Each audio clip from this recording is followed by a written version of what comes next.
Hello, welcome back to my channel. നമ്മൾ ഇന്ന് ചപ്പാത്തിയുടെ കൂടെ കഴിക്കാൻ പറ്റിയ ഒരു അടിപൊളി കോളിഫ്ലവർ കറിയാണ് ഉണ്ടാക്കുന്നത്. ഇതിനധികം ഗ്രേവി ഒന്നും ഉണ്ടാകില്ല, ഇത് കുറച്ച് ഡ്രൈ ആയിട്ടാണ് ഉണ്ടാക്കുക.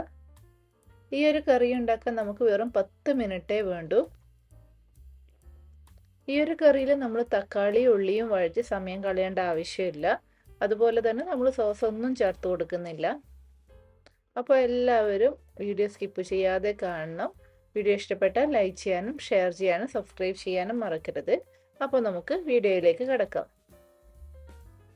അപ്പോൾ ആദ്യം തന്നെ നമുക്ക് ഇതിലേക്ക് ചേർത്ത് കൊടുക്കേണ്ട കുറച്ച് സാധനങ്ങൾ അരച്ചെടുക്കണം. അതിനായിട്ട് ഇതിലേക്ക് ഒരു കൈപ്പിടി മല്ലിയില, ഒരു കൈപ്പിടി പുതിനയില, ഏകദേശം ഒരു 5 അല്ലി വെളുത്തുള്ളി, ഒരു ചെറിയ കഷ്ണം ഇഞ്ചി, ഒരു പച്ചമുളക്.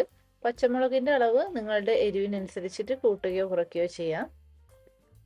ഒരു തക്കാളി അരിഞ്ഞത്, ഒരു സവാള അരിഞ്ഞത്, ഏകദേശം ഒരു 6 കാഷ്യൂ നട്ട്സ്. ഇത്രയും ചേർത്ത് കൊടുത്ത് നമുക്ക് നല്ല പേസ്റ്റ് രൂപത്തിൽ അരച്ചെടുക്കാം.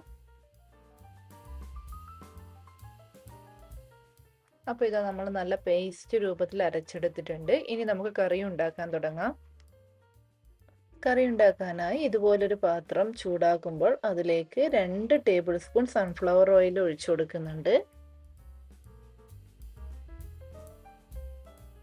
എണ്ണ ചൂടായി കഴിയുമ്പോൾ അതിലേക്ക് ഒരു ഏലക്ക, ഒരു ഗ്രാമ്പു, ഒരു ബേ ലീഫ് ഇത്രയും ചേർത്ത് കൊടുക്കുന്നുണ്ട്. ഇനി ഇതൊന്ന് ചൂടാക്കി എടുക്കാം.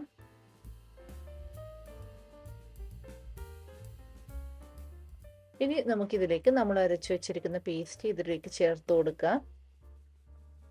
ഇനി ഇത് ഈ എണ്ണയിൽ കുറച്ച് നേരം ഒന്ന് ചൂടാക്കി എടുക്കാം. അതിനുശേഷം ഇത് അടച്ചു വെച്ച് ഒരു 3 മിനിറ്റ് നേരം മീഡിയം ഫ്ലെയിമിലിട്ട് കുക്ക് ചെയ്യണം. അപ്പോൾ ഇതിൻ്റെയൊക്കെ ഒരു പച്ച ടേസ്റ്റും മാറി കിട്ടും. ഇതിലധികമുള്ള ജലാംശമൊക്കെ ഒന്ന് വറ്റിക്കിട്ടും. അപ്പോൾ ഇത് ഏകദേശം 3 മിനിറ്റ് കഴിഞ്ഞു. ഏകദേശം വെള്ളമൊക്കെ വറ്റിയിട്ടുണ്ട്. അപ്പോൾ ഇനി ഇതിലേക്ക് നമുക്ക് ആവശ്യത്തിനുള്ള ഉപ്പ് ചേർത്ത് കൊടുക്കാം. ഇപ്പോൾ ഈ ഒരു ഗ്രേവിക്കുള്ള ഉപ്പ് മാത്രമേ ചേർത്ത് കൊടുക്കണ്ടു. പിന്നീട് നമുക്ക് നോക്കിയിട്ട് ബാക്കി ചേർക്കാവുന്നതാണ്.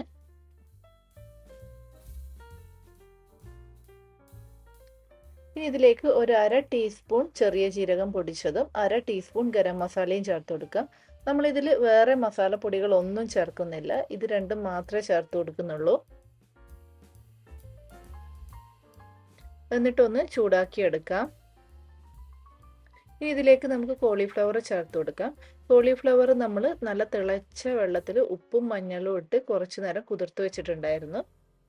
കോളിഫ്ലവർ എപ്പോഴും ഇതുപോലെ നല്ല ചൂടുള്ള വെള്ളത്തിൽ ഉപ്പും മഞ്ഞളും ഇട്ട് കുറച്ച് നേരം കുതിർത്ത് വെക്കണം. എന്നാലേ എന്തെങ്കിലും ചെറിയ പ്രാണികളൊക്കെ ഉണ്ടെങ്കിൽ നശിച്ചു പോവുകയുള്ളൂ. ഇത് നമ്മൾ അങ്ങനെ കുതിർത്ത് വെച്ച കോളിഫ്ലവർ കഴുകി വൃത്തിയാക്കി എടുത്തതാണ്. ഇനി ഇത് നമുക്ക് ഈ ഒരു കറിയിലേക്ക് ചേർത്ത് കൊടുക്കാം. എന്നിട്ട് ആ മസാല മുഴുവൻ നന്നായിട്ട് കോളിഫ്ലവറിന് പിടിക്കുന്ന രീതിയിൽ നന്നായിട്ടൊന്ന് മിക്സ് ചെയ്ത് കൊടുക്കണം. നമ്മൾ കോളിഫ്ലവർ നന്നായിട്ട് മിക്സ് ചെയ്തെടുത്തിട്ടുണ്ട്. എല്ലാ ഭാഗത്തും ആ മസാലയൊക്കെ നന്നായിട്ട് പിടിച്ചിട്ടുണ്ട്. ഇനി ഇതിലേക്ക് ഏകദേശം ഒരു 2 ടേബിൾ സ്പൂൺ തൈര് കൂടി ചേർത്ത് കൊടുക്കുന്നുണ്ട്. എന്നിട്ട് ഇത് വീണ്ടും നമുക്ക് ഒന്ന് മിക്സ് ചെയ്തെടുക്കാം. ഉപ്പ് നോക്കി ഉപ്പ് കുറവുണ്ടെങ്കിൽ ഈ സമയത്ത് ചേർത്ത് കൊടുക്കാവുന്നതാണ്. എന്നിട്ട് അടച്ചു വെച്ച് ഒരു മീഡിയം ഫ്ലെയിമിൽ ഒരു 5 മിനിറ്റ് നേരം കുക്ക് ചെയ്യണം. ഈ ഒരു ഗ്രേവിയൊക്കെ നന്നായി വറ്റി നല്ല ഡ്രൈ ആയി കിട്ടണം.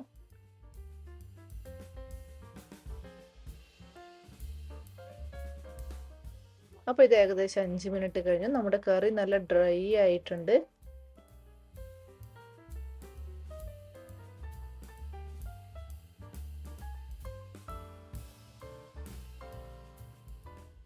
ഇനി ഇതിലേക്ക് അവസാനമായി കുറച്ച് കസൂരി മേത്തി കൂടി ചേർത്ത് കൊടുക്കാം. എന്നിട്ട് നന്നായിട്ടൊന്ന് ഇളക്കിയതിന് ശേഷം നമുക്ക് സ്റ്റൗ ഓഫ് ചെയ്യാവുന്നതാണ്.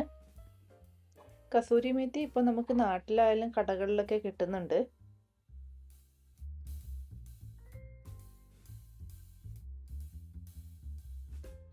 അപ്പോൾ നമ്മുടെ കറി ഇവിടെ റെഡി ആയിട്ടുണ്ട്. ഇത് കഴിക്കുമ്പോൾ നമുക്കൊരു ചിക്കൻ ഡ്രൈ ഒക്കെ കഴിക്കുന്നതിൻ്റെ ഒരു ടേസ്റ്റാണ് ഉണ്ടാകുക. നമ്മൾ സാധാരണ കോളിഫ്ലവർ കറിയൊന്നും ഉണ്ടാക്കുന്ന അത്രയും ടൈം വേണ്ട ഈ ഒരു കറി ഉണ്ടാക്കാൻ. നമുക്ക് ഗസ്റ്റൊക്കെ ഉള്ളപ്പോൾ പെട്ടെന്ന് ഉണ്ടാക്കിയെടുക്കാൻ പറ്റിയ ഒരു കറിയാണിത്. നമ്മൾ അധികം മസാലകളൊന്നും ഇതിൽ ചേർത്ത് കൊടുത്തിട്ടില്ല. എന്നിട്ടും ഇത് നല്ല കിടിലൻ ടേസ്റ്റാണ്, എല്ലാവർക്കും ഇഷ്ടപ്പെടും.